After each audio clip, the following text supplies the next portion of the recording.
Okay, everything's live. And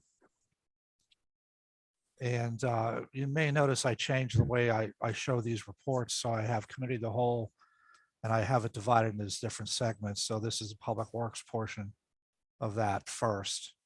So if we're okay to get started on that, everybody okay? Mr. Watkins okay? And Yep. Yep. Okay. I just have, I don't have an update from Three Rivers Wet Weather yet. It's too early in the month.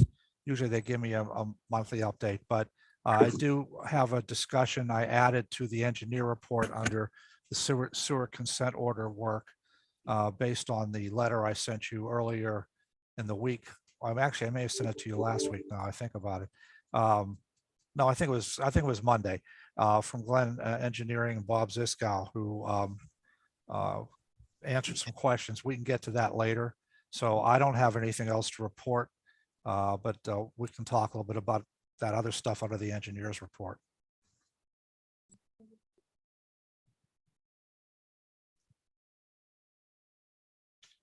So I'm done.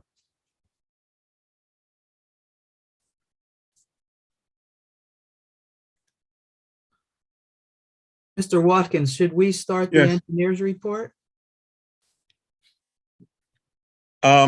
Sure. Start the engineer's report. Go ahead, please.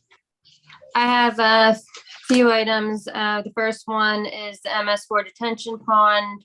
We've been working with Dragon Contracting, and currently the plan is for him to get back over there and continue working once we get a break in the weather. He can't do what he needs to do to finish up right now. For the Ashley Court to Ardmore sanitary sewer, visual inspection showed problem with broken pipe, which will require replacement of pipe sections and lining of sections. This project is included in your 2023 corrective action budget. And we also applied for a PA small water and sewer grant for this project. So design and bidding will not proceed until the application has been acted upon. The next item is the Watt Lane head wall. We received some minor comments on Friday, January 20th, which we responded to the following Monday. So we're hoping to hear that it's approved by the end of February, and we'll need authorization from council to advertise for this project once the permit has been approved. The next item that I have is the 2023 street paving. In my report, you'll see that there's a list of the streets and alleys for your consideration for the 2023 paving project. I added in service road number 3. It's listed as 71,000 in my list, but I think it's actually going to be slightly lower than that, probably close to 50,000. But as we know, we'll not have adequate funding for all of these, so some of them will have to be listed as alternates. And with the committee's approval, we can begin preparing specifications and advertise for bids to be opened in March. And once the bids have been opened, council can determine which streets they would like to pave. I wanted to note that for the 2022 paving, we actually ended up $9,240 less than was originally quoted. So we put together a change order for that amount that will need approved, $9,000 less. So it's not a tough decision, I guess, but and the last item that I have is for the Avenue D sewer. Televised inspection has shown a need for a combination of lining and pipe bursting to repair the sewer in Avenue D. And we put that project out to be advertised on February 2nd and the 9th, and bids will be opened on February 22nd. That's everything that I have. Could I Okay, thank you. comment, please? Sure, please. Thank you. I had talked with Ms. Brandhoover before we started the meeting, and I apologize that so many of us from this committee were asking for requests for paving. We didn't have a chance to get our subcommittee ready from paving, but I like the list that you have set up for us now, as well as we have the additional list of all the alleys throughout the borough. So thank you very much. I personally like this list here. And I wonder if we could, oh, go ahead, Marcus, you have your hand up? Oh, finish first, please. Okay. I thought we should move on this. And anybody else's comments, please go ahead. Yeah, I agree with you. I think it's good that we finally adding some alleys to it. It's good. And so I wanted to point out that Forest Hills Road widening and drainage, Dave mentioned that should be paid under a different budget because it's technically rainwater runoff and things like that. So that should be approved, should be moving forward too, but that will be paid with a different bucket. So I agree with Bob. We should go ahead with that list. And again, I want to remind people, we're always asking for more, so we can always, we have to make decisions once we have actually the proposals, the cost budgets. You're muted. Patty, you're muted. I just wanted to note that it's a good bit over the 420 estimated paving budget. So I think we should rank these in order of priority.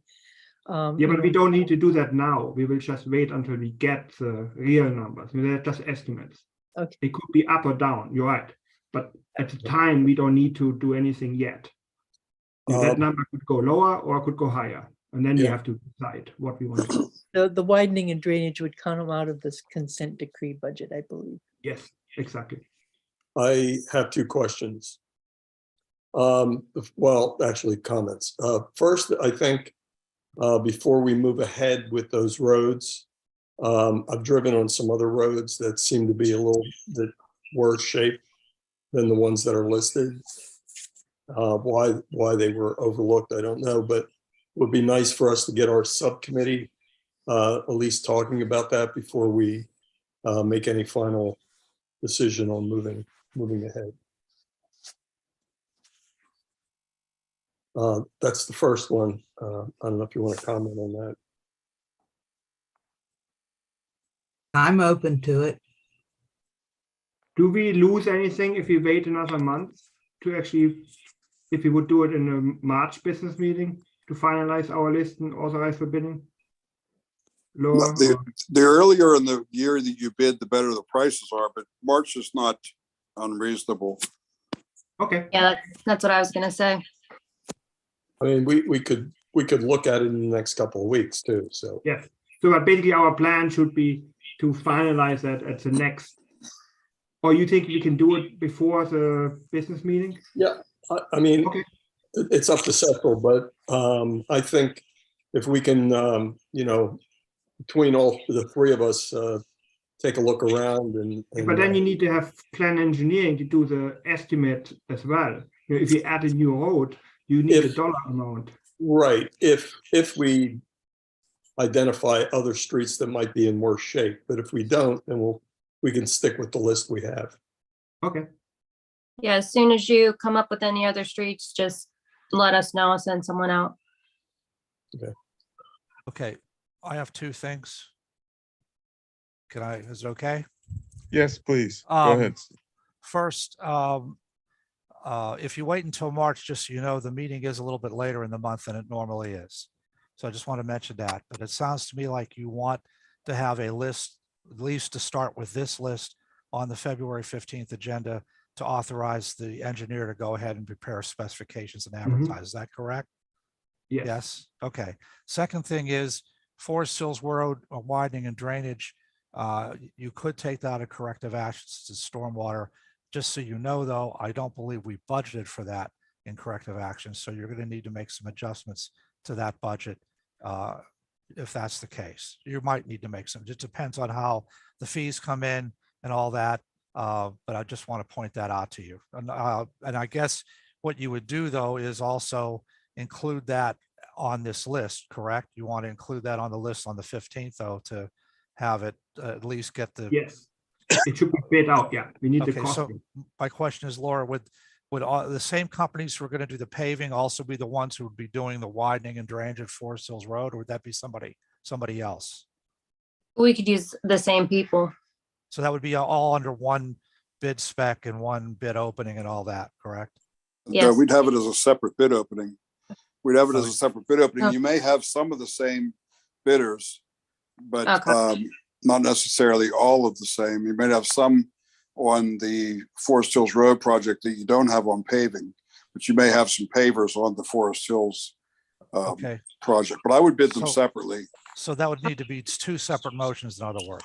Right. Actually, Okay. you would need three separate motions if you also want to authorize us to advertise the Watt Lane head wall. That Oh, would be, we can write those up for you, Steve, and give them to you tomorrow. okay, that's Because we're fine. asking for authorization to advertise that too. Okay, that's fine. And what That's I all. wanted to say too is with the listing of the streets, if you do have some that are lower priority, we need to know that because you can't put, say, 10 streets out that are estimated at 800,000 and then only do half of them. Your paver could come back if you cut the project, if you cut the bid total by more than 20%. Right. They have the right to withdraw their bid. They go by economy of scale. So I would suggest that you put as your base bid something close, prioritize them and put something close to the 420 that you have. And then add the others Okay. as alternates. We can always add them in. But you can, if you add them in as a base bid, then the low bidder could object, or all the bidders actually could object to cutting the project by that large of an amount. Okay, hold on. You don't But have that was my point. 420. You don't have 420. You have 310. Just want to make sure Okay. you're clear on that. Okay, 310. Okay. So Another where's the comment. 420 come from then? That was a mistake. That We was in a thought we had draft that, but- budget. Yeah. What? That was Okay. in the draft budget that was online. That's where I got that from. Okay. Hey, just another comment, for those that don't remember, we had a discussion about Forest Hills Road. And the discussion was not necessarily to widen the road. There was no reason that we could come up with a good reason to widen the road. The basic problem is drainage. And I thought that's what we were going to address. We were going to address the drainage issues on that road. So we I have, believe, go ahead. we have to Go- take a considerable amount out of this list in order to be within the 310,000 that we have in the budget. So I think we should start looking at the criteria that were used to select these roads. Are they ranked according to severity of disruption or severity of repair on these roads? At this point, they are not. All right. Do you do a software or something? How do you select the roads for paving Just- proposal? You drive I- around, We drive around with Jim. okay. And so it's just a visual inspection, and his knowledge of the roads is better than ours. The other thing I wanted to mention, I believe the reason we were widening that road was to add, assist the one handicapped resident in gaining access to their property. I think that's what the purpose of the Yeah, widening That's was. correct. That's correct. And I think you said, or someone told us the road is too narrow for emergency services and stuff like that. Right. Right. It's about the same size as some of the other roads that we already did that measurement. I guess that discussion didn't get remembered, but I went through several of our other roads, and the width of those roads were about the same, if not narrower, than Forest Hills Road. So I think we definitely need to understand what we're doing here before we proceed. So that's my comments about the road. I had another question, which had to do with the televised inspection of the sewers. The camera equipment that we have, what are we using that equipment for? Anyone? Where equipment we have is using it, well, a number of things. When the engineer gives us the lines we need to televise as part of the consent decree, they do that. If there's a blockage or we get a report of a sewer blockage from a resident or what have you, we use it for that. We bought the original equipment so that we could do most of the stuff ourselves, except for unusual or difficult areas to televise. So Okay. that's the reason for it. I'm Yeah. not sure if Avenue D is a different situation. but Yeah, that's why I usually- was asking the question, because there seemed to be some discussion about having to use some televised equipment, and I thought we already had that to be able to do those inspections. Well, apparently they did televise though, correct, Dave or Laura, whoever? I mean, it says televised inspection has shown a need. So did we televise that? Do you know? That was my assumption, but I guess I don't know for sure. I'd have to check with Bob. Okay, That's what I assumed though, yes. yeah, because it does say on the thing here, televised Yeah. inspection. So we may have been the one to do that. I don't think it needs done again. It was done already. Is Yeah. Mr. Excuse me, is Mr. Thielacker available? He would probably No. be the best person to answer that question. He's not here tonight. He's not unable to come tonight. All right. Mr. Morris, I have a question, please. It has to do with your note there, which included the actual budget we have of 310,000 for the paving. Yeah.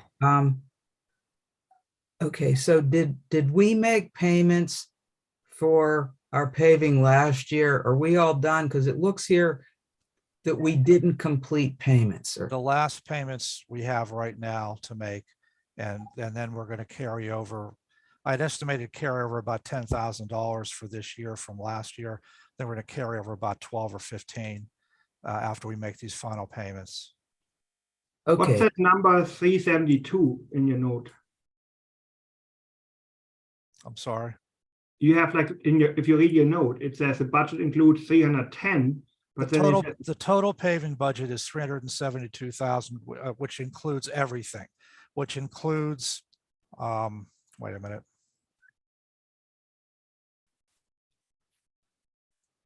I'll show it on the screen.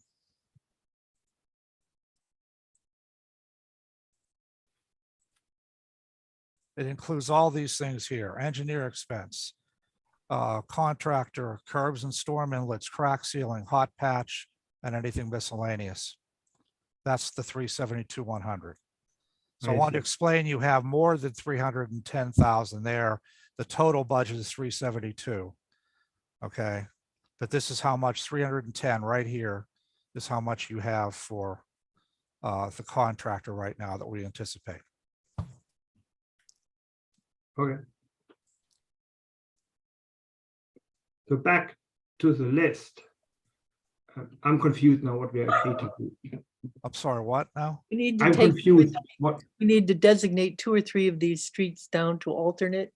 And I don't know. but it doesn't matter. Streets are We in. still can get the quotes. You know, we have to make, I would suggest that we bid for those and have the road paving people look at all those roads and maybe even add another one. And then we can still decide what we want to do. We can also decide if we want to move. You know, we have all those piggy banks. And since we are really behind on alleys, maybe we want to move for 1 year extra money over. You know?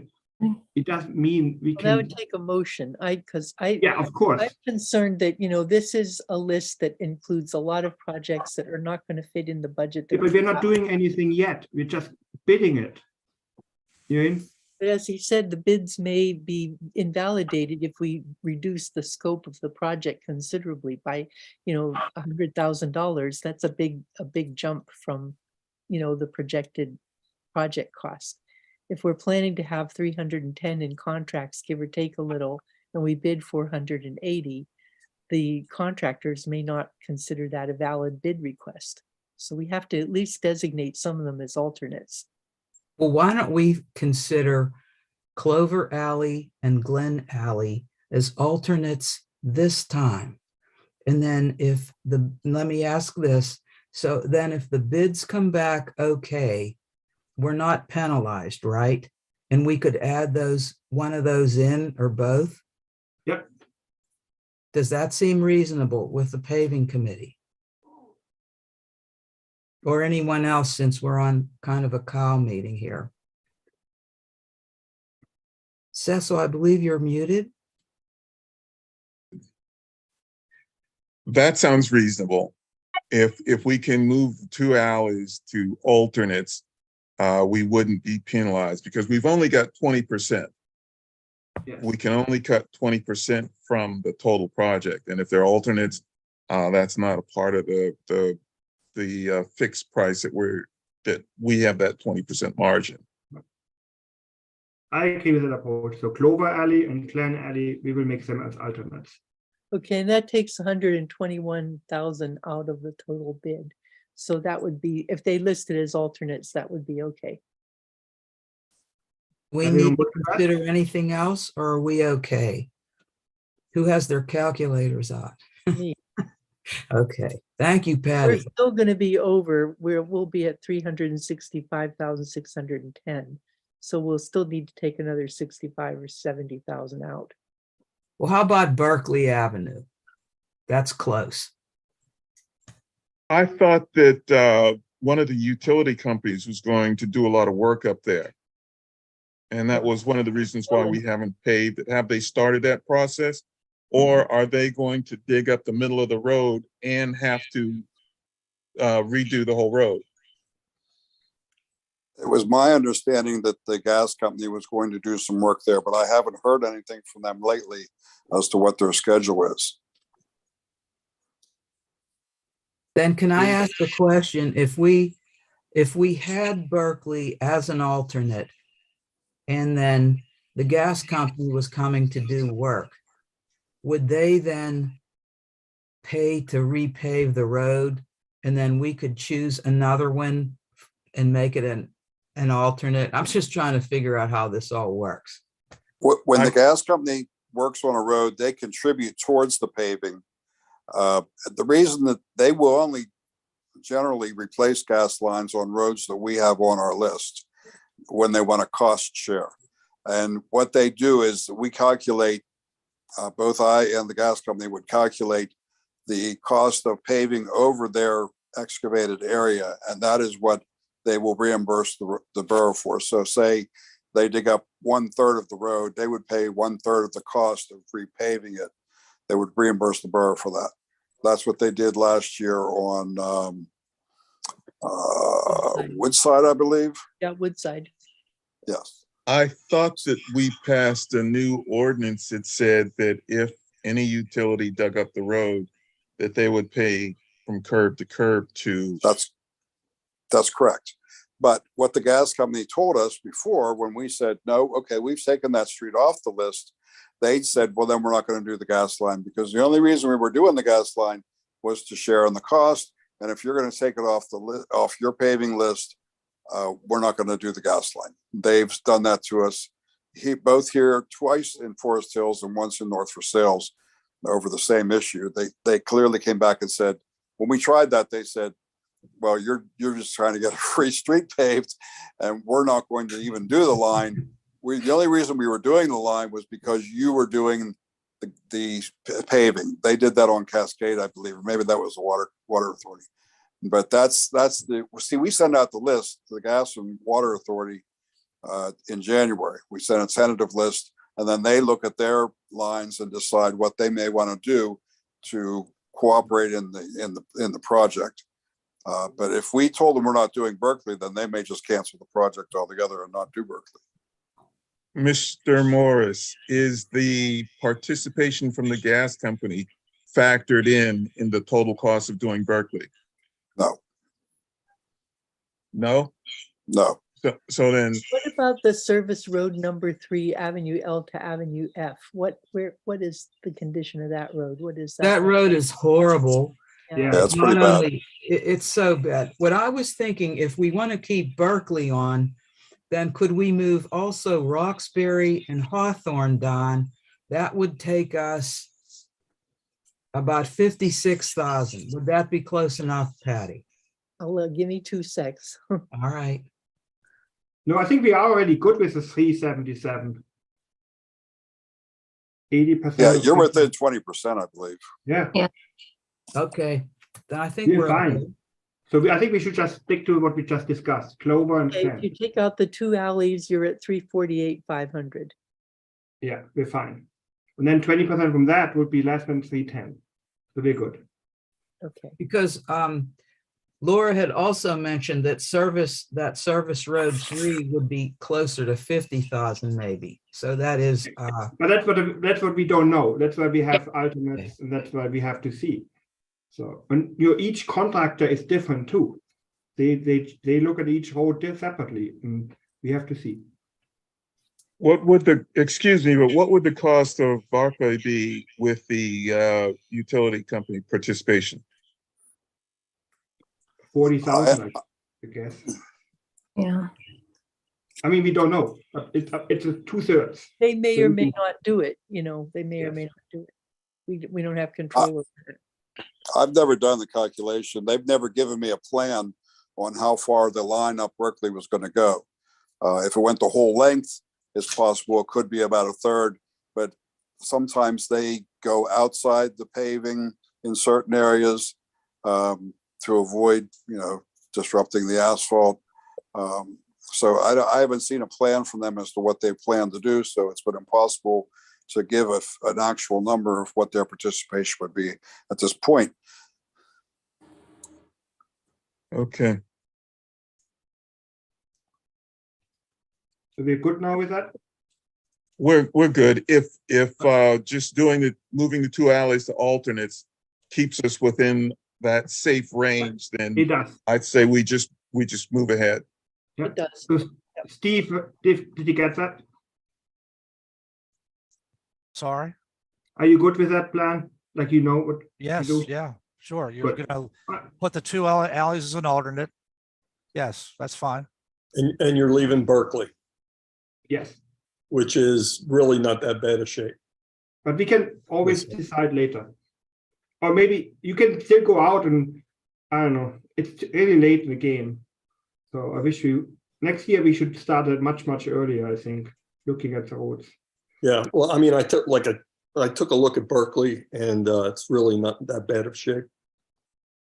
All right, then we can, when the numbers come back, we can always kick it out and maybe put the alternate back in. I can contact the gas company and see what their latest intentions are. If they're still on for this year, or if it's, what their plan is. And I can also ask them, if we don't pave the road, are you still going to do your work there? And find out what the limits of their area are. So we may be able to just use the new ordinance to get them to do it. I'll see what I can find out. Thank you. Thank you, Mr. Gilliland.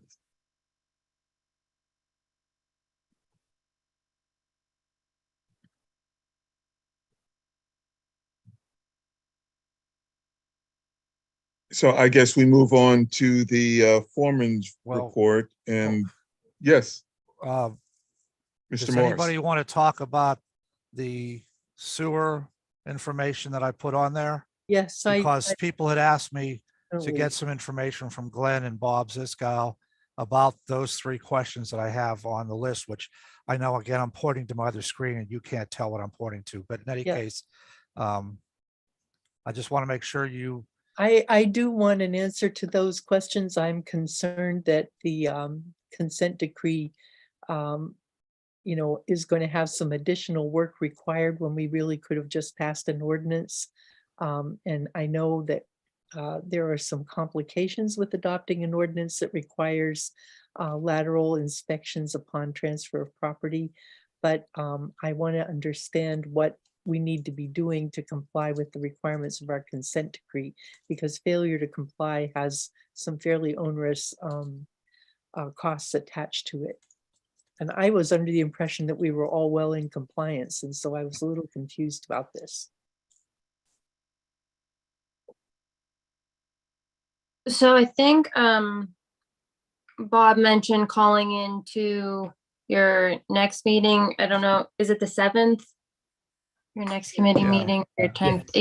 He he mentioned that he was available to call in that date, I think, to answer some questions. I sent some email responses about why he suggested not going with the sewer lateral ordinance. I know as of right now, the 10% project he believes would be significantly cheaper than moving forward with the sewer lateral ordinance. I think that that's going to be a lot of time and a lot of money. And like I said before, you'll need most likely another full-time employee with NASCO certification to do that work. But he obviously knows better and is available to call in at your next meeting and answer more questions as well. Ms. Brown Hoover, wouldn't the fee that we charge to do those inspections cover the full-time employee? I guess it's going to depend on how many you get. It's going to depend on how they come in too. You could have some months where they'll be overwhelmed with work, and then other months where there's nothing, no houses being sold. I guess I don't know that for sure, but I think that he's concerned with the number of houses that you guys sell every month and keeping that person either overwhelmed or not busy enough during certain times of the year. Understandable. So do you want me to move this to the February 7th Yes, night? And I'll invite Bob to come Yes. to the Zoom. Yeah, Okay. I would also like to know how many lateral inspections we've done last year. None. Not a requirement at the time. How many houses were sold last year? Do we have an estimate of that? No, I'd have to look at that. I have no idea. it's a fair number. Yeah, we had a lot of deed transfer tax receipts, so it probably was a good number. There's usually about 20 a month. Yeah, I think Bob was estimating 200 and something. Okay.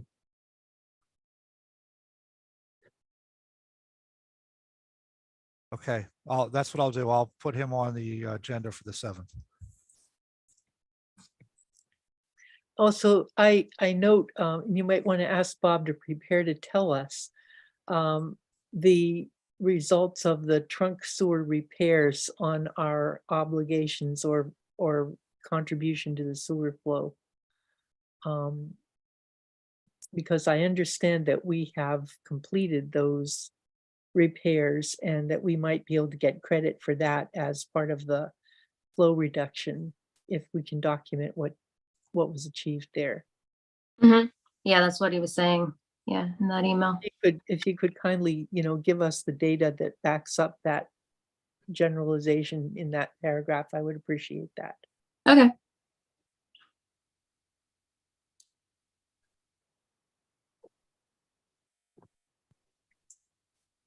Were there any other questions?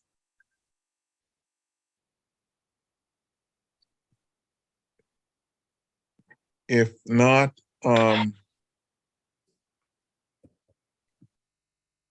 Mr. Morris, on the document I have, it appears as though that's all we have for Public Works. Well, the foreman left his usual report of projects planned for February and then what was completed, at least a brief summary of that. That's on the report that I have that I sent out Yes. to everybody. I Yeah, was just wondering what are 50 PA1 calls? What does that refer to? I'm not familiar with that, please. anytime someone is going to dig in the borough, this is across the state. You have to call Pennsylvania One Call to notify all the utilities so they can mark where their lines are. And sometimes you'll see the lines not written, you'll see the lines painted on the road in different colors, or you'll see the little flags. But we also have to do the same thing. We have to show our sewer lines, where they are, sanitary, storm, and we have to mark them whenever we have a request for somebody to dig. So that, any kind of digging, doesn't make any difference how big it is. That's the safe way to go. Where would these, like, could we ever get a list of what they just, does this seem like a big number? It does to me. I just thought, No, that's about normal. is it? Okay, thank you. Yeah, I mean, it's a lot of, some of the digging is minor stuff, but people still notify because you don't want to take a chance that the line isn't in the right place or isn't down as far as you thought it was or what have you. So most people do it to protect themselves. I mean, maybe the engineer would have some other reasons, I don't know, but I think that's basically it. That's pretty normal. So just to follow up on Barb's question, so our only responsibility are the sewer and the storm lines? Yeah, that's the only thing we own that's underground. Okay. Gas, water, they should come out on their own. If there would be any electric or cable or anything underground, they would be notified as well. But and Rick Colella probably has an answer here. I see his hand up. Rick, is that okay if Rick comments? Chief, you're muted. I got it. The PA1 call is the 811.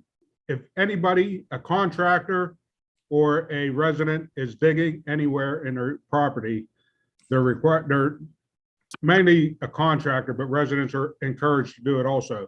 The 811, and then when you call 811 on the phone, the call center will notify all the utilities, electric, gas, water, the public works. They all get a call and they have to do a quick assessment. Like if a telephone pole gets knocked down in the middle of the night and the phone company is going to come in and put a new pole in right away. They call 811 in the middle of the night at 2 o'clock in the morning. Someone has to come out and locate lines because it's an emergency call that they have to replace this. Other than that, if someone's doing some work, they have a 24-hour period, 24 or 48 hours that they have to notify 811, mark the area where they're going to be digging, and the utilities will come out and mark their lines. If you do not have the lines marked, you do not call 811, there's a hefty penalties and fines for disrupting a utility because you didn't call 811 and notify them that you're digging. So it's a federal law. There's 811 in every state to have this done. And it's a pretty much a requirement everywhere. If that helps answer your questions. Thank you.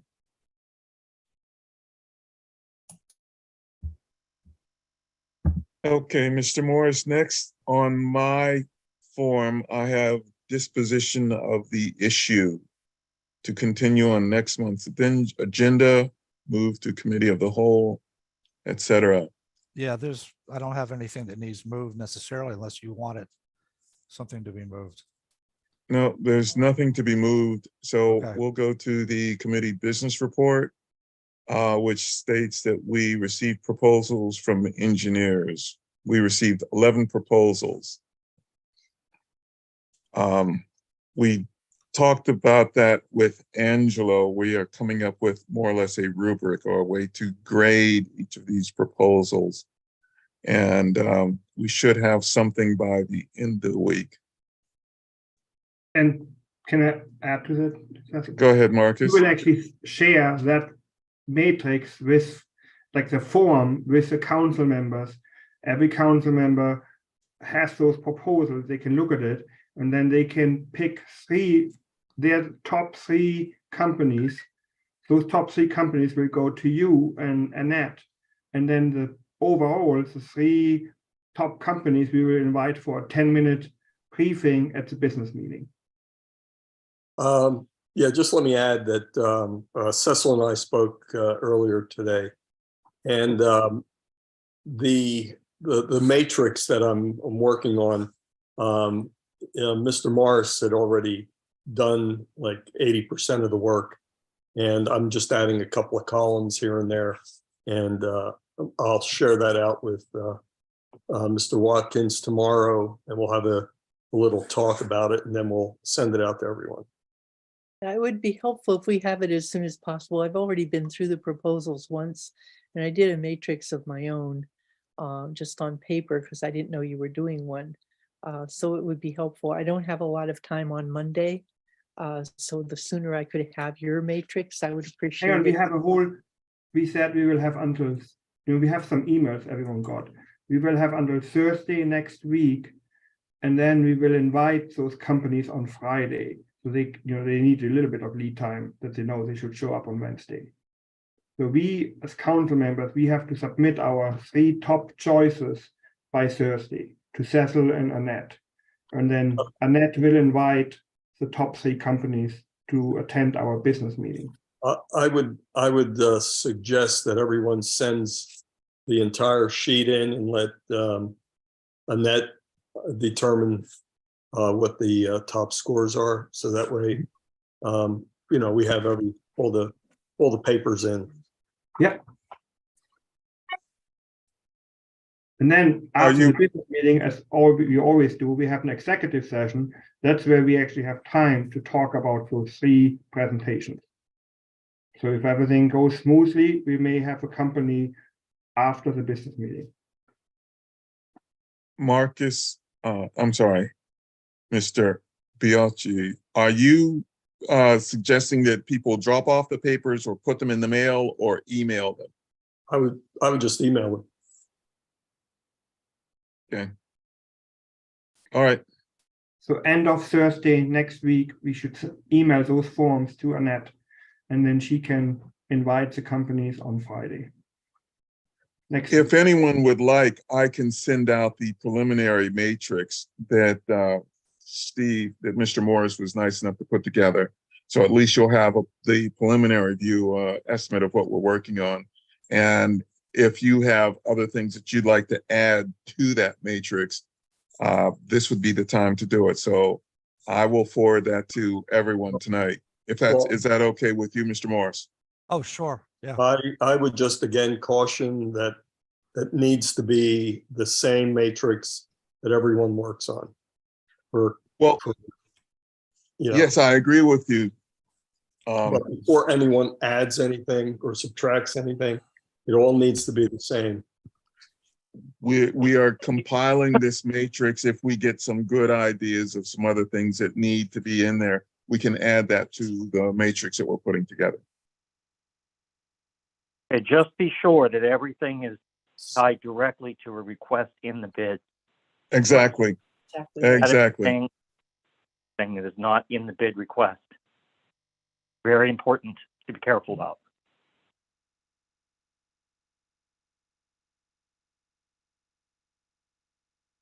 All right.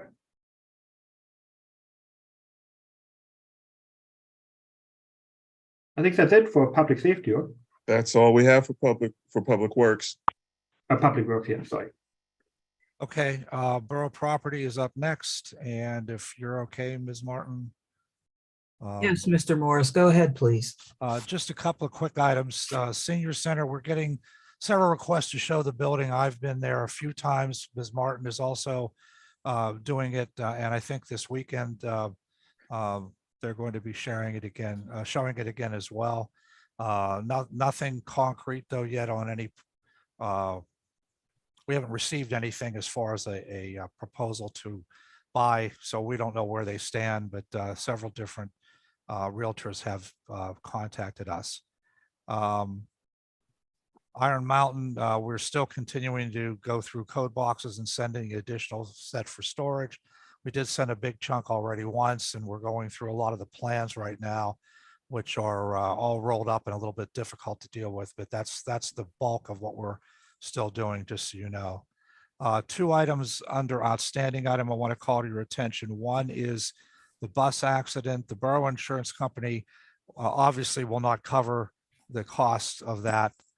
They suggested providing the information to our solicitor so he could submit that to the bus company's insurance.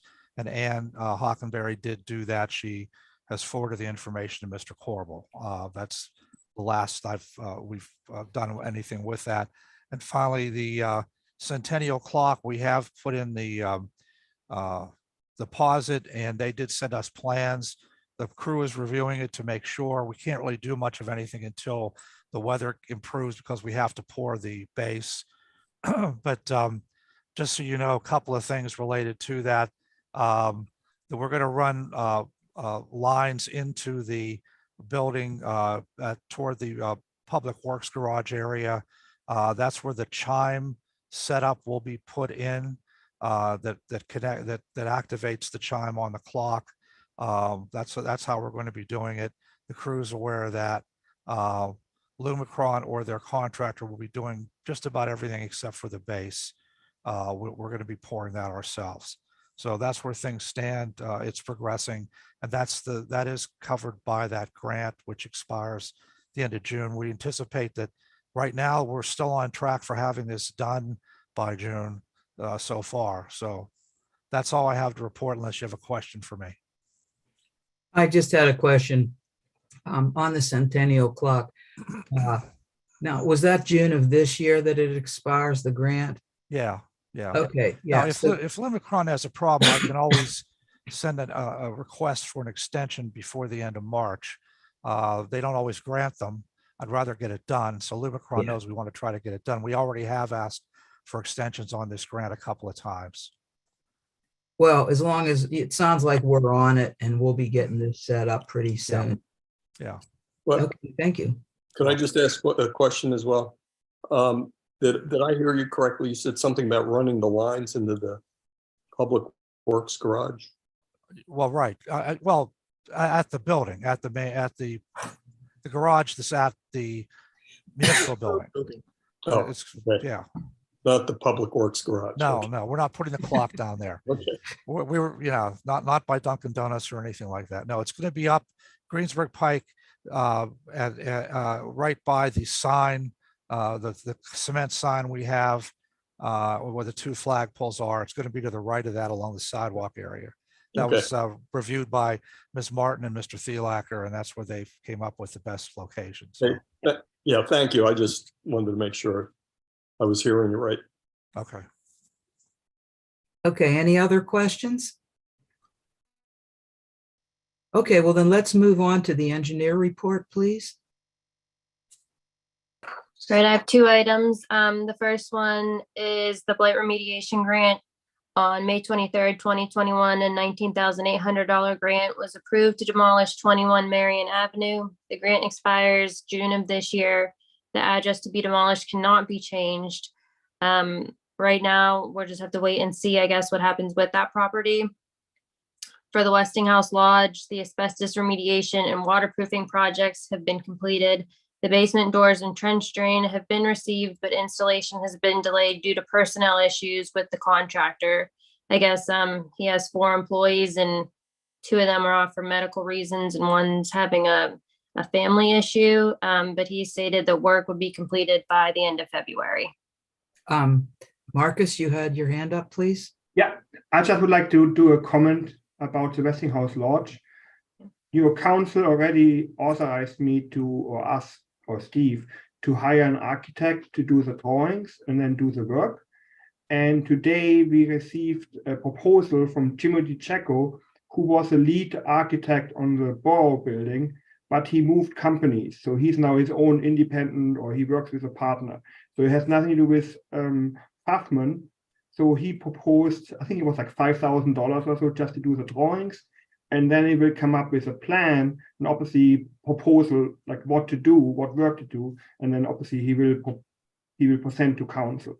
So pretty much tomorrow, Steve Morris will authorize him to come up with the drawings and that. And also the Forest Hill CDC, or whatever their name is nowadays, they are interested in working with him independently to do the bench. It would be a benefit for everyone, I think, involved if the same architect does both. And obviously, we don't want a pink roof on the bench and a green roof on the Westinghouse Lodge or something like that. Just an example. So that's just the update I have. But there's nothing to do for us to do now. We already authorized Steve to do that. Chief Colella, did you have your hand up? Yeah, just for FYI, the 21 Marion Avenue property, just the last 2 weeks, they put a new roof on it. They put new steps on the front porch. They cut a tree down and they've been working on windows and siding, I believe, this past weekend. So if someone wants to check out, they've been working on that house. I know this has been on the agenda for a good while, but they are working on the house. They had a dumpster in the side of the building over the weekend. So they're not planning to demolish that house that's being rehabbed. Well, it looks that way. Like it's being rehabbed, yeah, okay. Before we move on, I just wanted to say, Mr. Morris and I inspected the Westinghouse Lodge basement, and what a pleasure it was to see that all the leaks are now repaired. So we have to thank Glenn Engineering for getting us a nice contractor in there. Thank you. Does anyone else have anything to say? Okay, then, on the foreman report, I know Mr. Thielacker isn't here, but I see we have the pool benches, and you provided authorization, Mr. Morris, is that correct? Yeah, they all have some warp wood on them, and we're gonna just buy the wood and we can do it ourselves. Well, I had a question on, I spoke with Mr. Thielacker earlier this week, and just to provide some updates on things, the flivver door replacement, it's been painted, but unfortunately the door is not the correct size for the doorway, and there will be a delay in that we need to get the top of it bricked up. There are 3 bids now to repair the Public Works garage that was damaged by the fire, and we should have those next week. The Avenue L playground equipment, the parts were supposed to be in January. I spoke with the vendor, and he was going to a meeting where most of the vendors were angry that none of the playground equipment is available, but we're still keeping our fingers crossed on that. I did want to check, Steve, could we add, I know we didn't get the wood chips put into the dog park, and I noticed that, I believe it's Bright Park, which is at, oh gee, now can I think of these? Down at the base of Morrow and Sherwood. Thank you very much. That could use some wood chips as well when you're assigning projects to Mr. Thielacker. Additionally, we should get an update on the pickleball court. I don't know if we were still planning this, but since it's new, we need to just check if we're getting those nets and poles. And somebody brought up maybe doing a ribbon cutting ceremony. I don't know, but we should find out about that as well, Mr. Morris, if you could. Sure. I don't think we want to do anything with the chips until. Right now, weather- the spring, yeah. Right. Yeah. Okay, anyone else have any questions or Yeah, comments? can I ask a question about the pool benches? Please. How many benches are there? And does it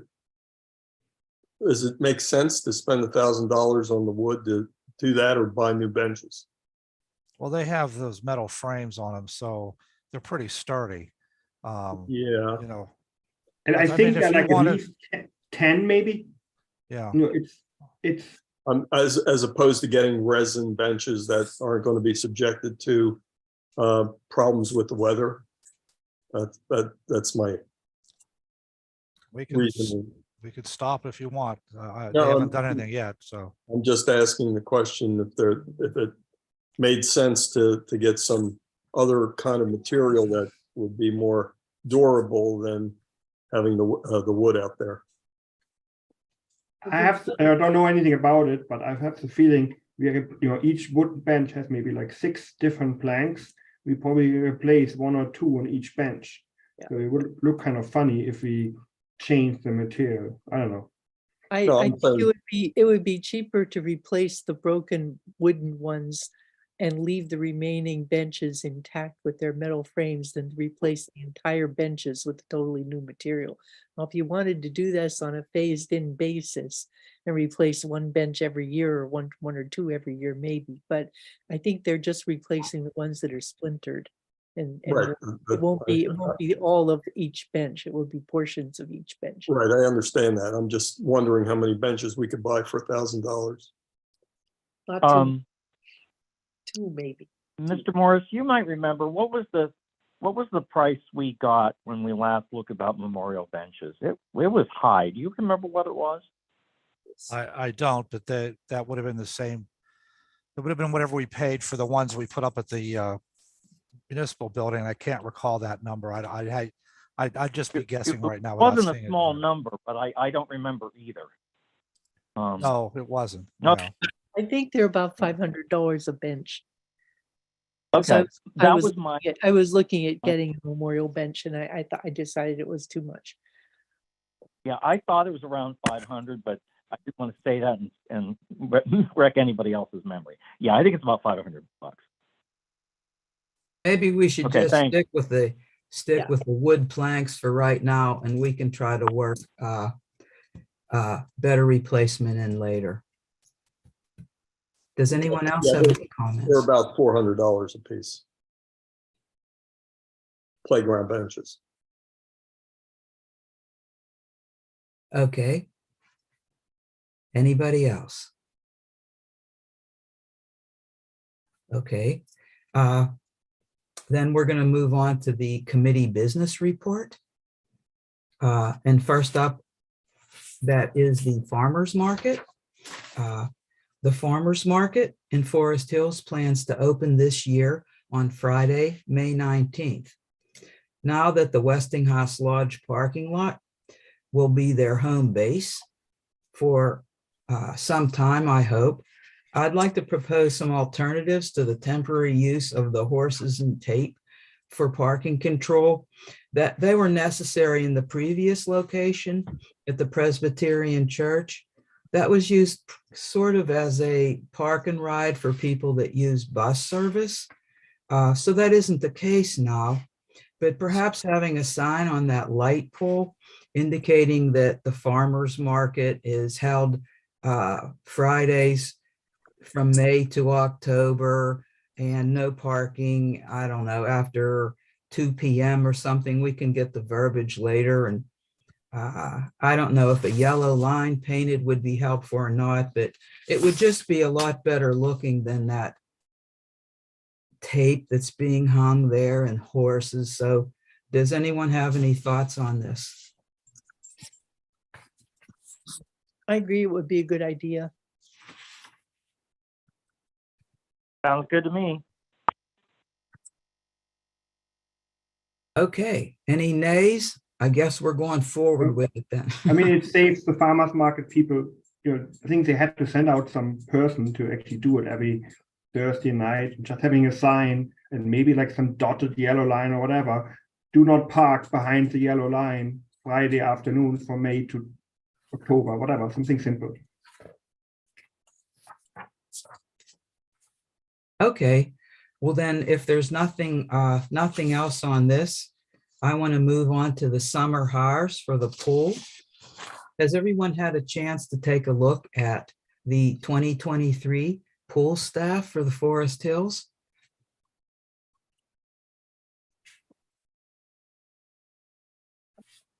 Are these people available for the entire duration of the pool season? I believe they are, but I've heard nothing to the contrary, so I'm going to say yes.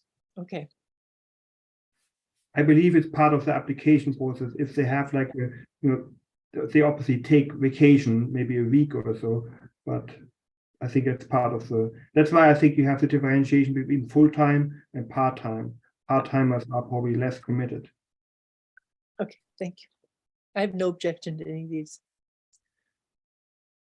The only thing I would add, if you don't mind, is that usually we have also tennis coach applicants. We have indication that some people are applying for that, but they haven't submitted anything yet. So just so you know, I don't have them on a list. Okay, well then, are we,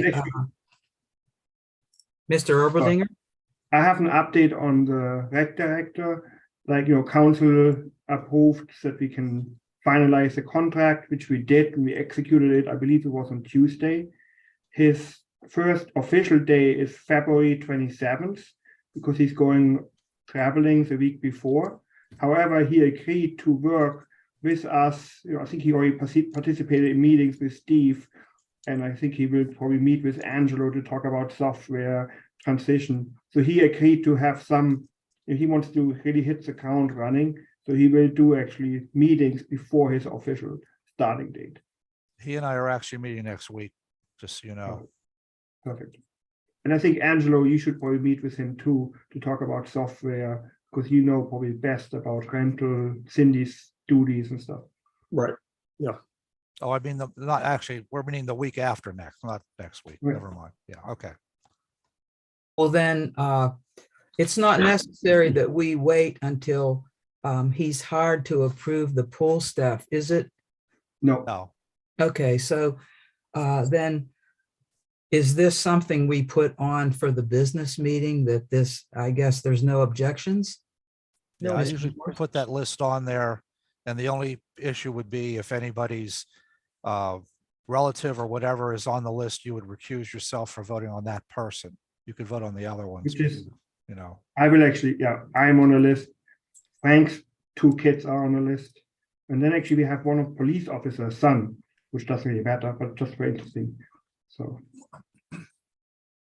But what we need to do, what we agreed last year, we used to ask the rec board for approval. We're not doing that anymore, but we will still send them the list just to look at it. So Steve, Okay. you can send that list to Barry, I guess. They I'll can do look at that. it for comments, but not for approval. That's a big difference. They used to be Okay. able to approve it, and we're not doing that anymore. I'll send Mr. that out to them Bioki? tomorrow. I'm sorry. Uh, You have your hand up? Yes, I just, sorry, I just wanted to circle back to the benches again.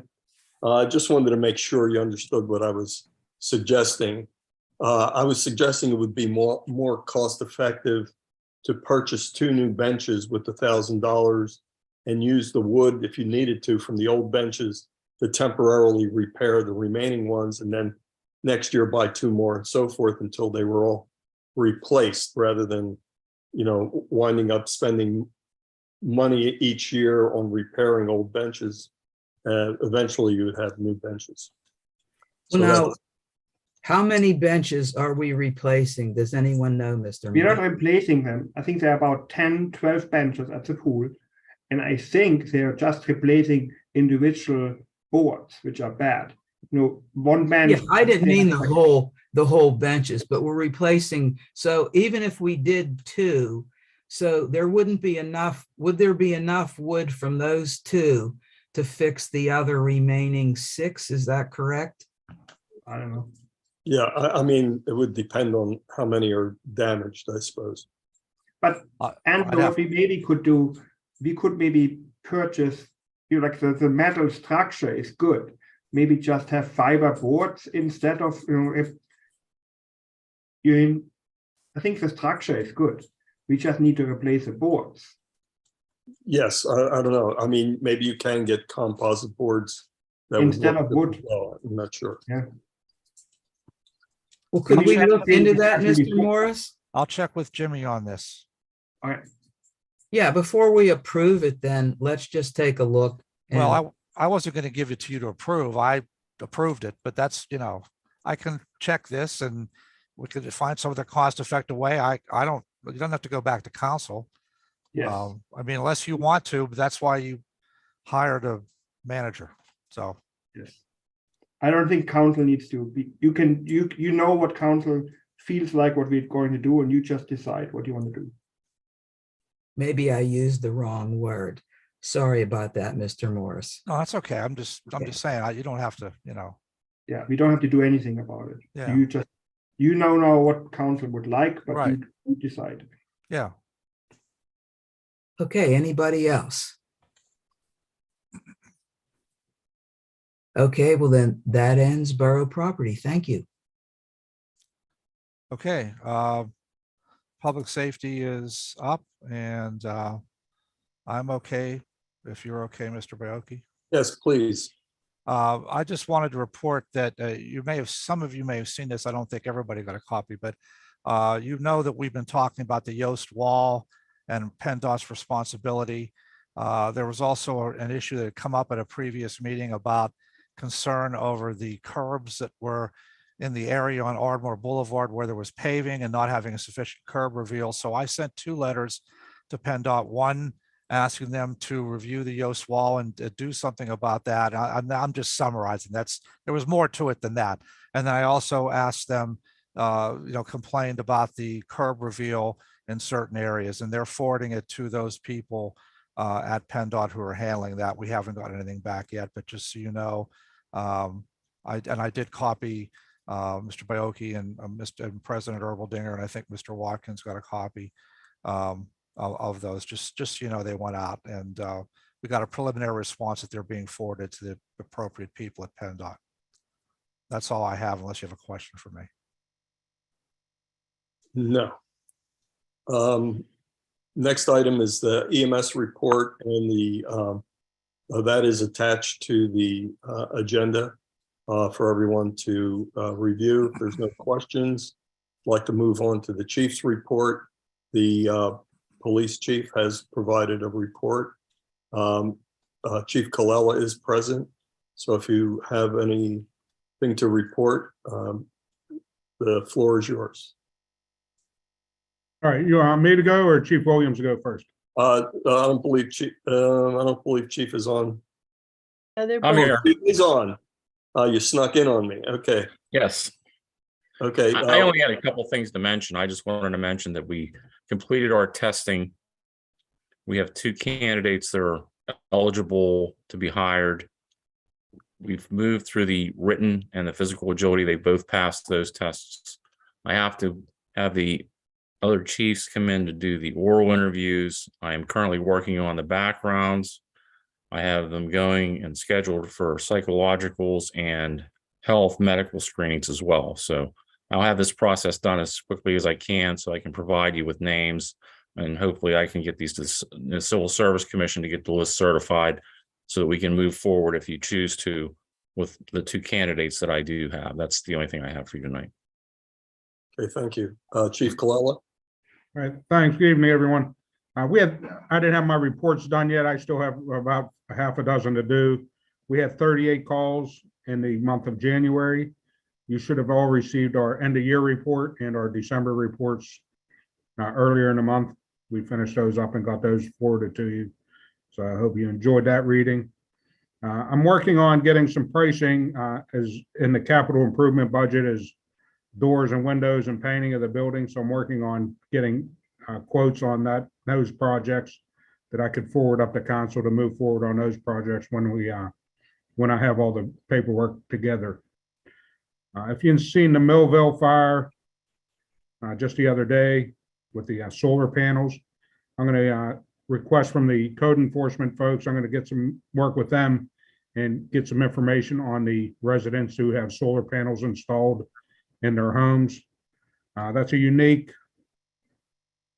circumstance that's coming up all over the country and firefighting wise. If you see, New York has probably 50 battery fires a day, if you want to say that we have to deal with. The biggest concern is the big solar panel batteries, the lithium ion or lithium halide batteries that are catching on fire.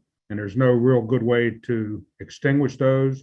And even if they are extinguished, they could still, at a later time, have a thermal runaway and catch on fire again, which is the same instance with the vehicles.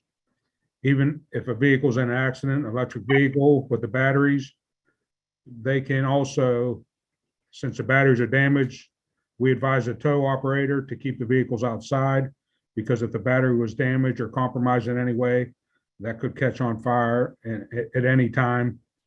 So I'm going to start taking, like I say, working with the code enforcement to work on that. And there'll be something else coming out later on probably on our website to have folks register their houses that have solar panels. So we're aware of that. In the middle of the night, we know where the solar panels are and where the switches are, that we can know better what we're dealing with on some of these fires. Mr. Erbaldinger. Yeah, just to clarify, Chief, you're not concerned of people who have solar panels on their roof and just do net metering with no battery. You only care about people who have a big battery somewhere in their basement. Is that correct? Well, the solar panels on the roof is also a concern to us. If we have to ventilate on a roof and it's the middle of the night that we can't see a solar panel up on the roof, and I have firemen climbing up there, they're gonna put their foot through it. They're very fragile. They're gonna Yeah, I see. get hurt that way. So I want to know, and what we do with that in the CAD system when we get dispatched, I'll get those entered as a premise hazard. So the dispatcher can notify us if we're going to a structure fire to certain residents that they have solar panels on the roof. And we can look up in our index and say, well, what side of the house they're on. So that's a precaution for me. So if we're climbing on the roof, we don't want to get up there and harm ourselves by And I getting think on you these need to solar know, panels and slipping off. I have solar panels, so I know a little bit more about it. Like you need to know, let's say a power line is down in my road, my house, if it's like a sunny day, even if the power is down, I'm still Yes. putting power into the lines. So you need to switch off my solar panels so that you don't electrocute yourself. Yep, that's the other question we have is where your shut off is for your Yes, I storage think it's system. an excellent idea. So we'll I'd say be working both of on that in the coming weeks. Both of those provisions are in our solar regulations already, and I believe our code enforcement officer is collecting that information on a regular basis because I've asked him to give me an update of buildings that have solar in the borough. So you might want to check with our code enforcement guys. Yeah, that's where I'm gonna start. I'm gonna have them Yeah, share 'cause I any think they more in the tabulate that future to data. help us out. Yeah. Yeah, I work well When with you them. install So solar panels, you need to get a permit. So Yes, we should have sir. records of it. They have a record. that's my first approach. I'll be sending him an email later tonight or tomorrow. The other thing Over the weekend, I do all my work.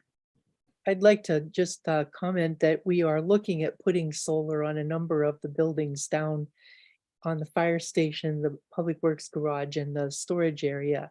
But if we're looking at battery storage, we've actually been investigating a local Turtle Creek manufactured battery for utility use that discharges over 16 hours.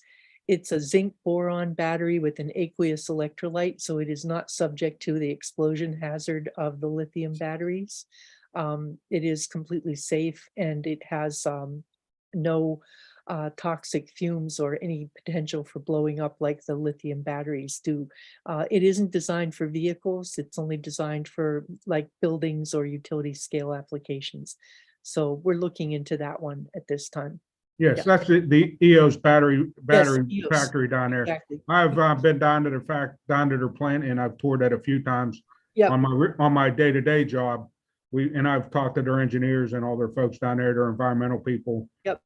You see those riding up and down the boulevard here on a daily basis. Yep, it's pretty They exciting. build 1 or 2 battery banks a day. Yeah. And they ship them out all over the place. Well, we Yeah, think I'm very familiar with those. one 8x10 battery pack would back up our entire business district. So we're looking at getting a grant to do that with them. So I hope that works out.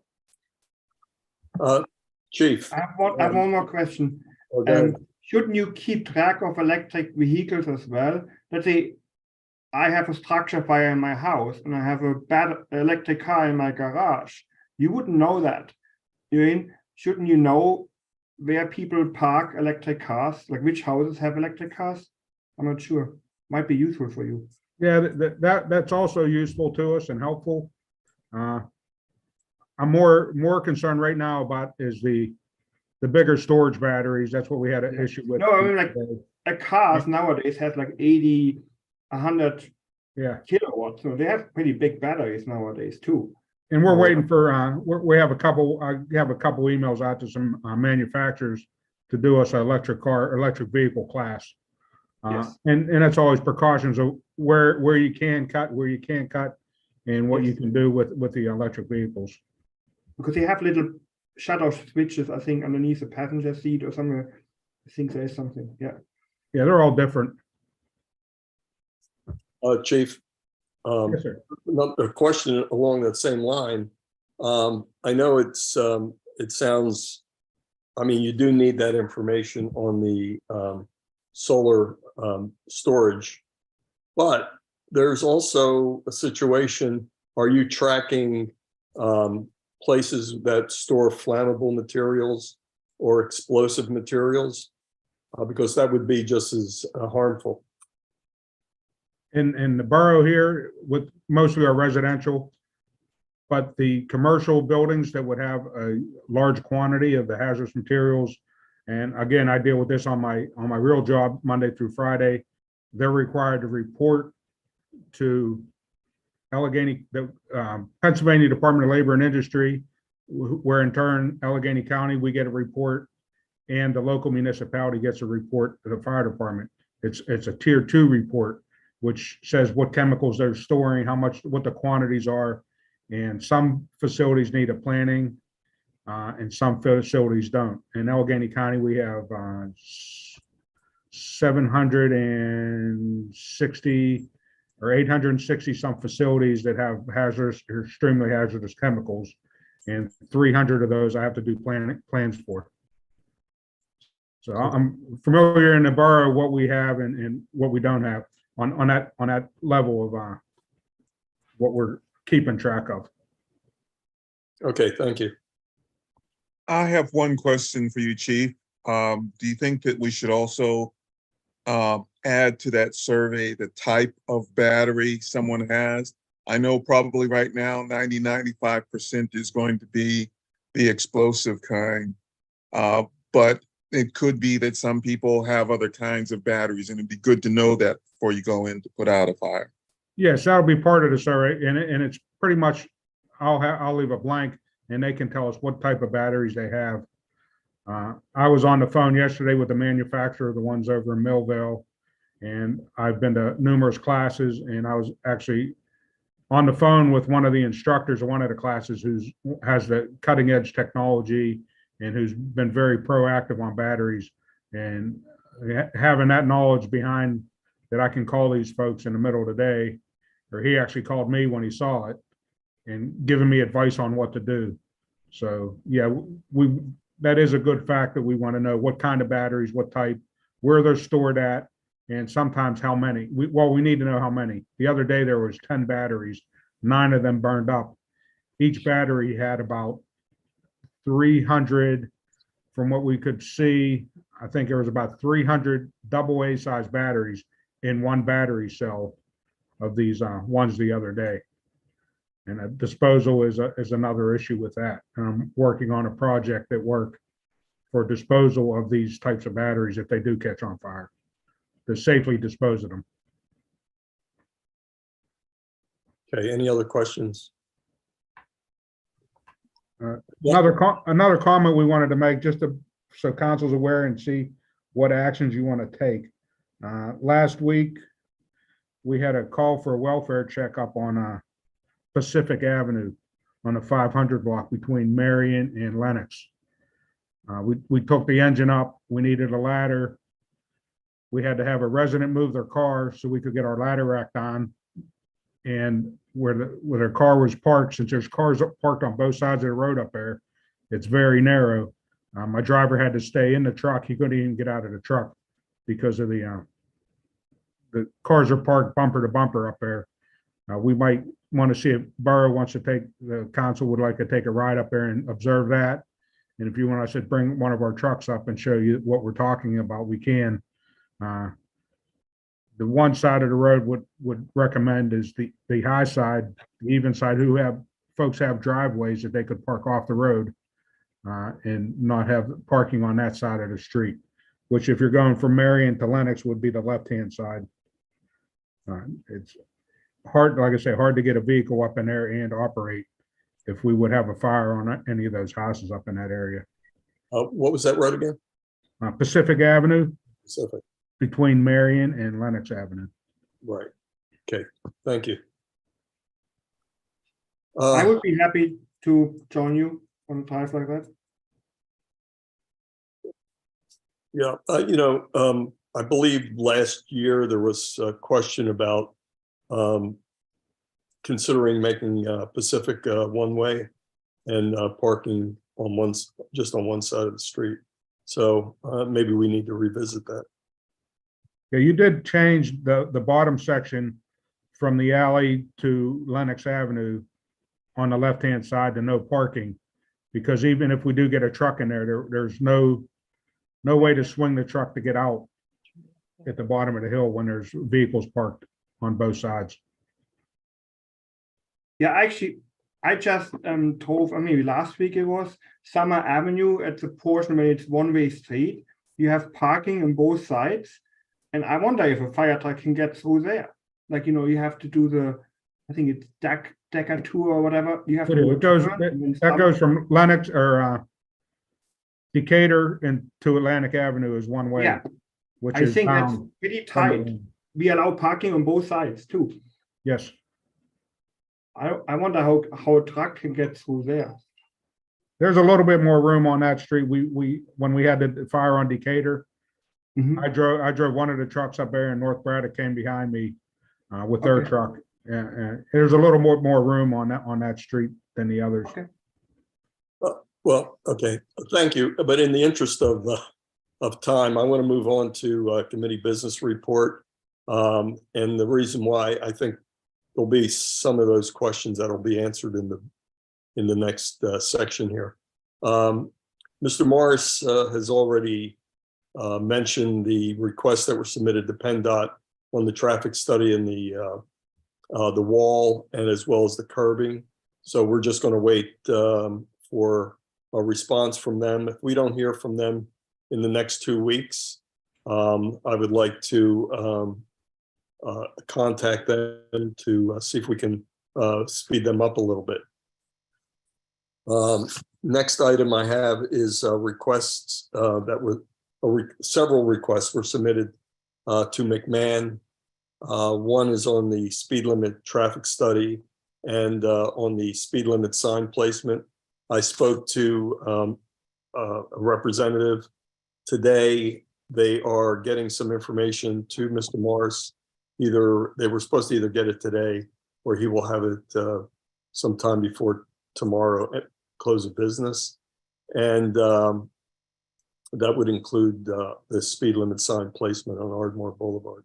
So we can get those lower speed limit signs placed as soon as possible. Any questions on either of those two items? No? Okay. Third item, there was a question about the ordinance, the enforcement of the solicitation ordinance. There have been a number of complaints about the folks that are soliciting primarily at the Yost and Ardmore intersection. I know Chief Williams, you're still there.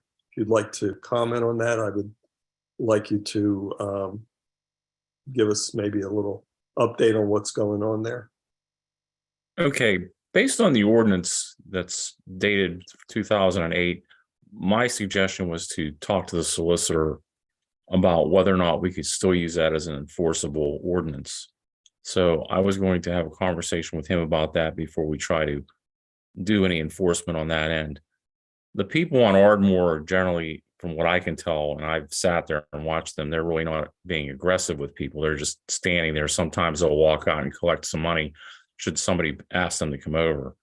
Now, I know we've had some calls about people near Aldi's and in the shopping center area where those people, not the same people, are a little more aggressive and they're actually asking people to give them money, and they're not being as kind or gentle about it. So those that we have gotten calls on, if we do actually come in contact with them, we would cite them and probably remove them from the area. So I think we have two different things going on here. It's not just the people hanging around Yost at the intersection. It's also the people that are doing this other thing over in the shopping center area on the walkway in front of the Aldi's, in front of the the other stores over there. I think, we can certainly talk to the solicitor, but I believe I've read through the ordinance, and it's still in effect unless it gets rescinded. That's what we have to work with, and it does specifically state that there will be no solicitation.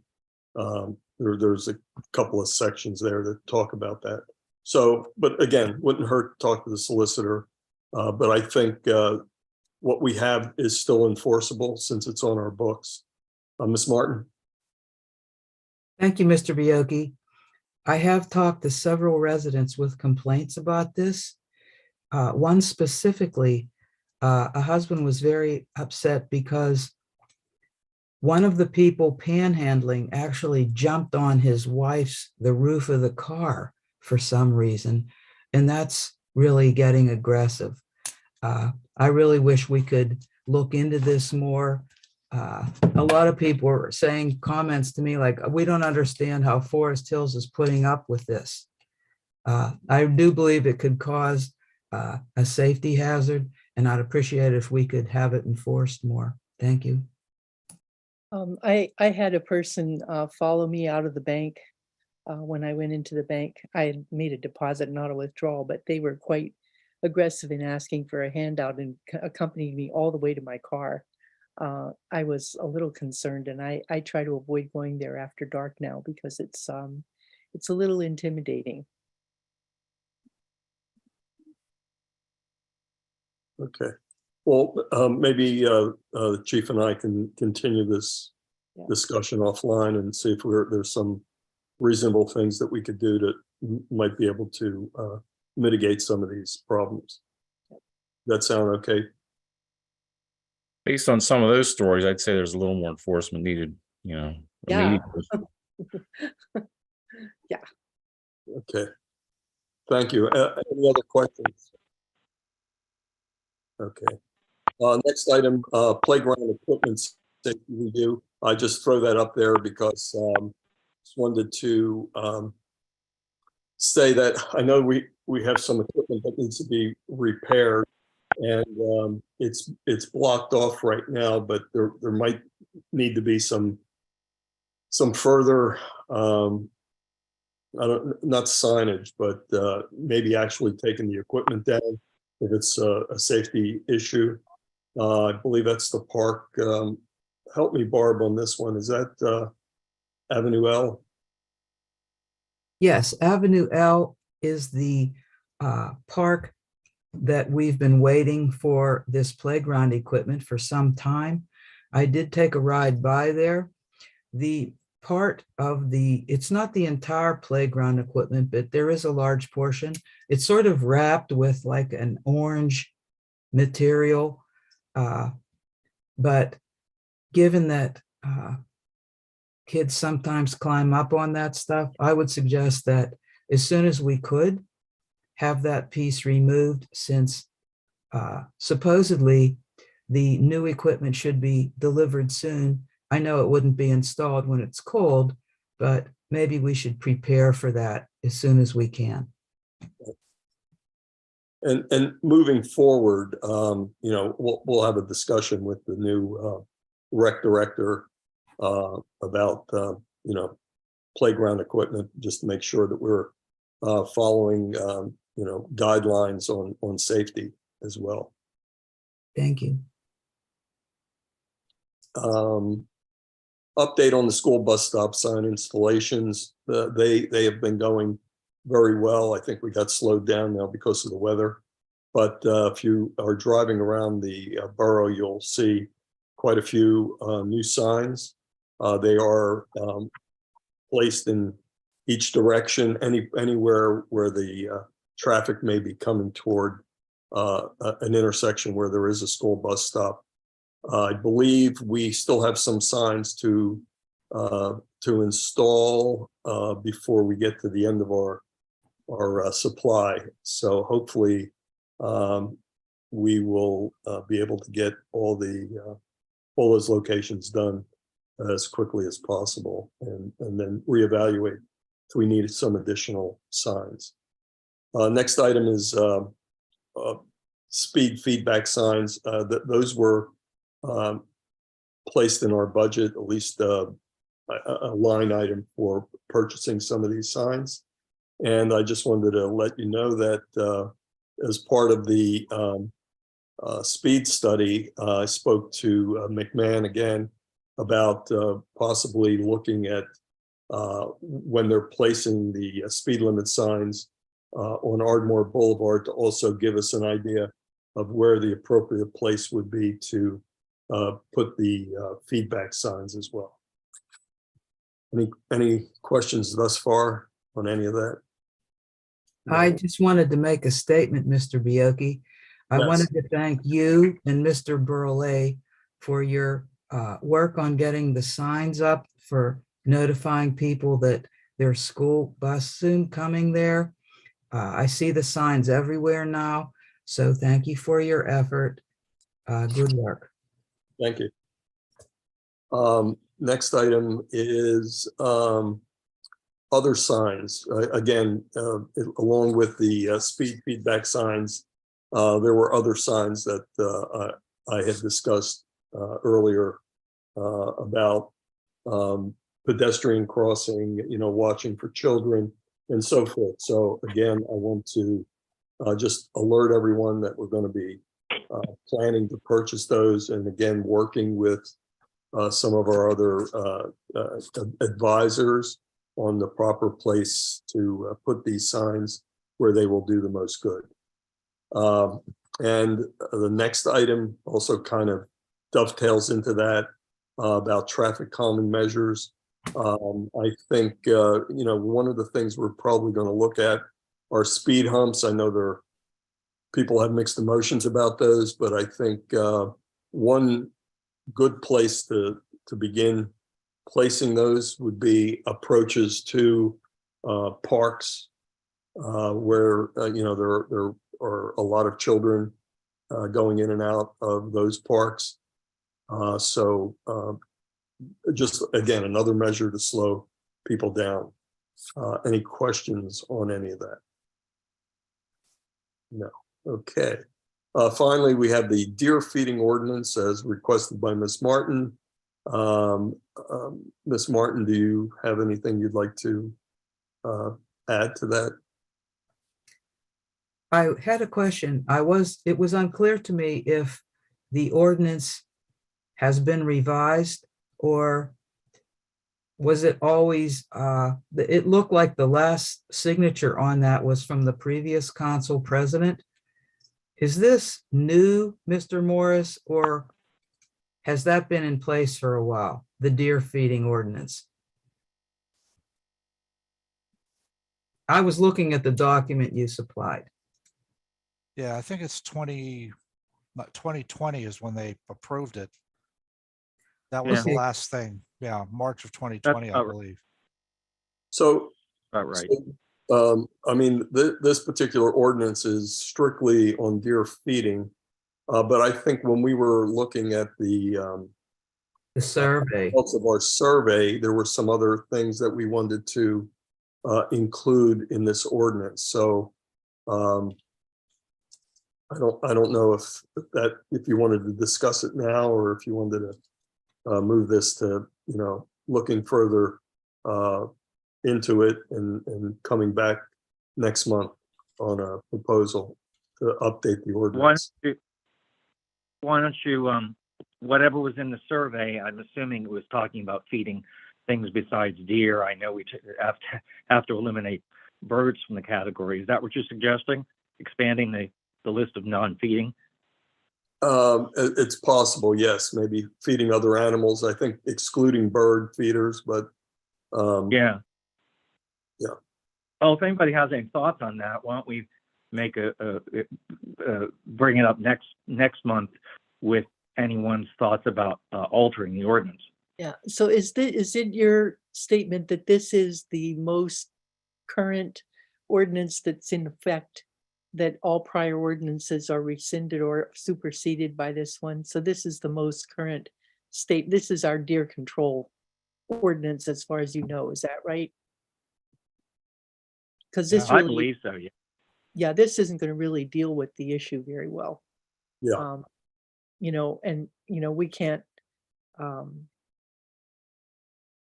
I don't think that feeding the deer extra food is the problem. I think the problem is there are too many deer propagating apace, and I don't know, maybe this extended cold snap will do something to the population, but I think that's a bad way out of it.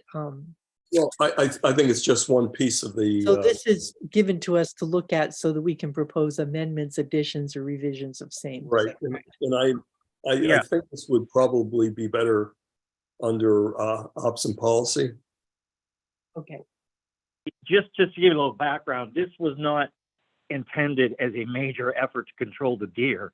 It was intended to, I'll be blunt, there are people in my neighborhood who I've walked by and they're out there with deer on their front lawn and they're pouring corn onto their front lawn. And we were trying to stop that. So that's what was behind that. It wasn't any part of a holistic effort to control the deer population. Right. Well, my comment on that, I know there are a few residents that like to feed deer, but actually that is counterproductive to deer, which are native to Pennsylvania. Feeding them, it actually is counterproductive, and they don't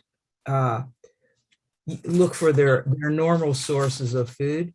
Additionally, putting food down on the ground attracts rodents and mice, which can really be a problem to our neighbors. And we should really try to curtail this practice. When we started the whole issue on the deer survey for control of the deer was in answer to our residents' complaints about the number of deer. The deer survey indicated an ordinance. We already have the ordinance. We are looking at other measures to move forward, but we wanted to be clear that this one has already been done. But other measures will be introduced. And a lot of it is cost value that we may want to look definitely to put towards next year's budget, but that's further discussions for the deer control. and I think there's also a hunting ordinance in place already. It was passed in October of 2018 when I wasn't present. But I remember that it was passed. And I don't remember the details of it, but I think it only allowed for skilled hunters on borough property in the parks, not on property. And so, Yeah, it's in the parks. yeah, It's only, And and it was you limited. have to get approved from the police chief to do it. right. And I think we've had no. 1 or 2 people opposed to taking advantage of it. right, I didn't know if we had any, significant impact from that legislation or not, but I think those things are already in place. And what we need to look at is something a little more systemic that have a wider effect on the reduction of the population.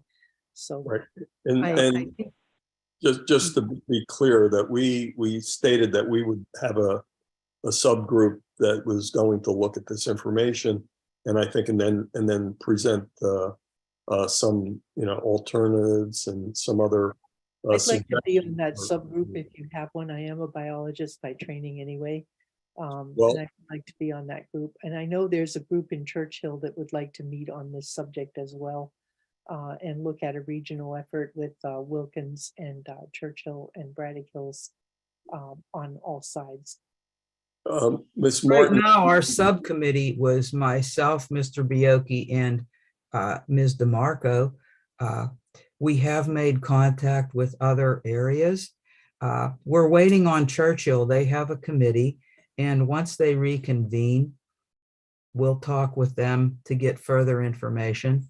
But we would clearly have to, if we go and look at the deer survey, the expense of culling is very expensive. And that's something we have to look forward, as I stated before, for next year's budget. But yes, absolutely. Once we hear back from Churchill, I'll let you all know. Thank you. okay, thank you. If there's no other questions, that completes our report. Mr. Okay. Oh, okay. I'm sorry, Mr. Lawrence, was there? something Yeah, else? I did have, I just want to have a question, and please don't, I'm not proposing anything, so it's a concern. I had a question on the Earth Day. Are the volunteers signing a waiver so that if they're injured, that the borough is not liable? I'm not proposing we do it. I'm just curious. I'm Does not anyone know? aware of any. I'm not aware that we did waivers. It's just a volunteer. People show up and collect It stuff. it would be a good idea to do it. I'll discuss that at the next EAC. Because they are going out, we are giving them vests and gloves, and they're potentially going into some areas where there might be some hazardous material or something where they can get injured. So would be probably prudent to look at that. We can ask the solicitor as well. There is one other thing that I'm sorry, this came up at the last minute. I was made aware of a problem with a fire hydrant. There's a tree blocking a fire hydrant, and I think it's potentially a dangerous situation if the fire department cannot hook up a hose to that fire hydrant. If you would like to see a photo of if I could share my screen, I would be able to show you that hydrant. Let's see if I can do that. Go ahead. Yep. Okay. Can you see that?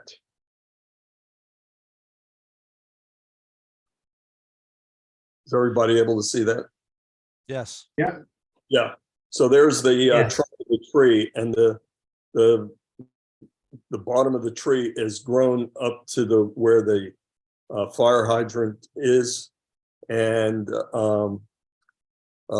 Mr. Thielacker went out and looked at that and absolutely said there's no way he can hook a hose up to that. There's another photo here. It's a little closer look of that, but there you have it. Not to mention the fact that this fire hydrant hasn't been, despite what the Wilkins Penn tells us, that they have not been maintaining these hydrants because they're supposed to be painted. And these clearly have not been painted in years, but that's beside the point. So the big issue right now is the tree. I'm suggesting that this tree be removed immediately, because if there is a fire, we're going to have a problem. Where is this? This is on Fieldcrest.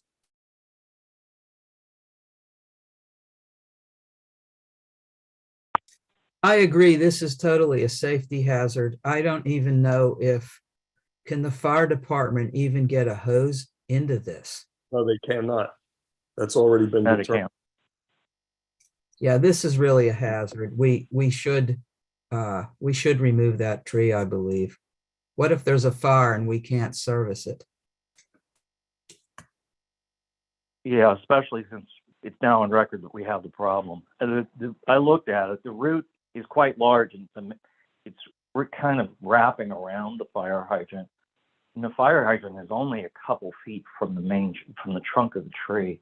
Talked to John, and he said that in this case, like trying to shave a root or something would not be possible because the root would basically have to cut right at the root, right at the base. He said it wasn't possible. I don't understand those things too well. But yeah, I don't know how we can move forward, but it is. Of course, I'm in the street, so I have to be careful. But it is a concern. So, I mean, I think the next step is to actually contact Don Branzel and have him talk to our, is it Cusper? No, it's Carl's. Carl's. Oh, it's still Carl's. No, we changed. No, we use Carl's for emergencies for a quick. I see. Okay. Oh, okay. So, can we move forward with this? Is there anything else we need to do? I would agree we need to move forward.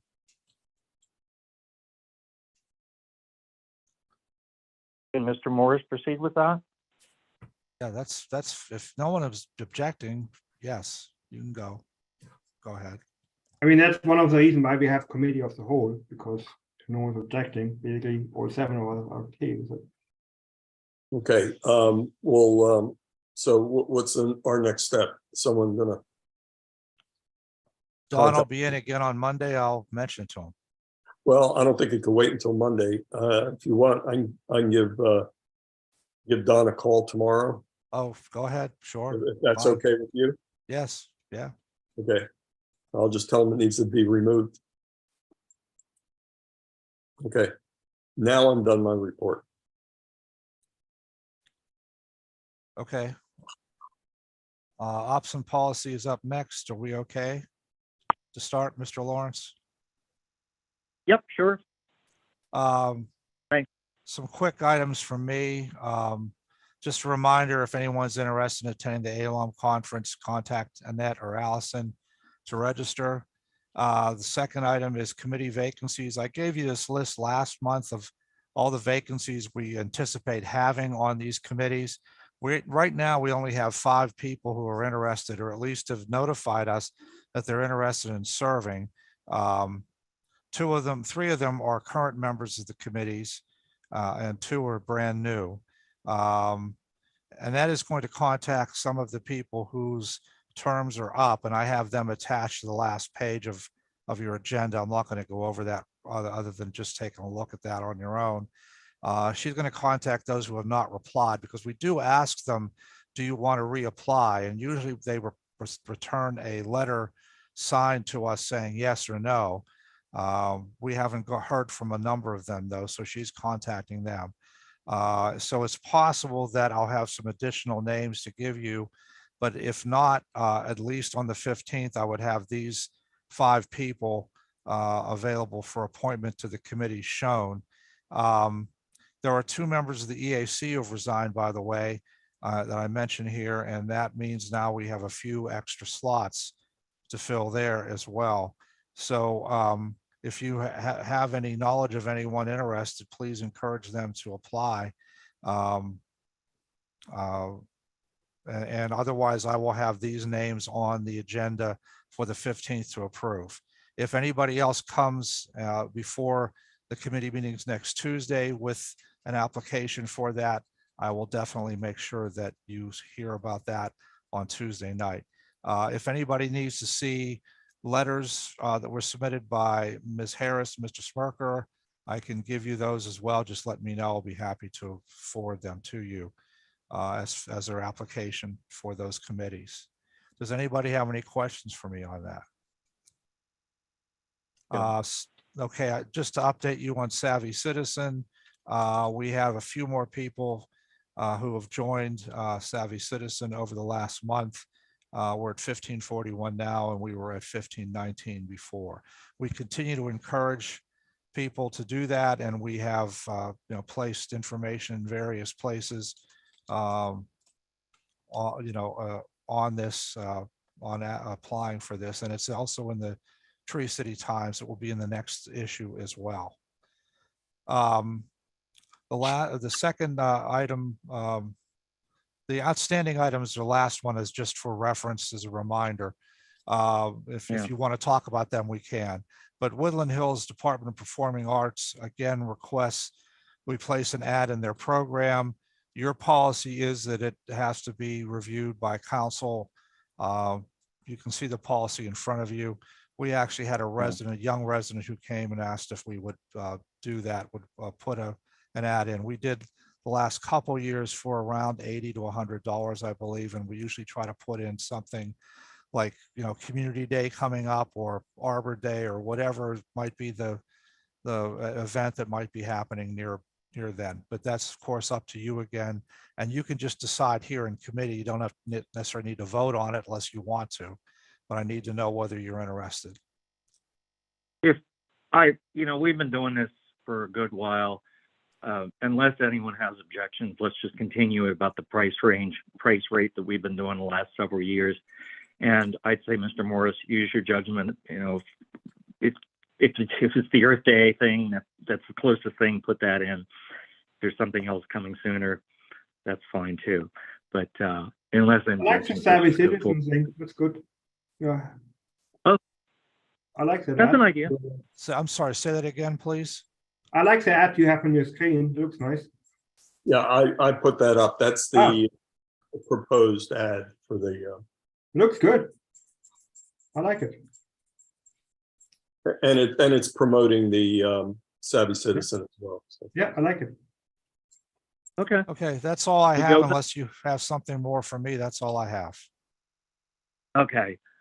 Just real quick to let you guys know, everyone know that we haven't forgotten about at some point moving the Tree City Times away from paper. It's a lot of moving parts, and we want to make sure we do that right. And some of the issues, I mean, Angela can give you a little suggestions about why we're going to hold back a little bit, because there's other things that would impact how we do that, particularly picking the platform. And Angela, you want to jump in there quickly?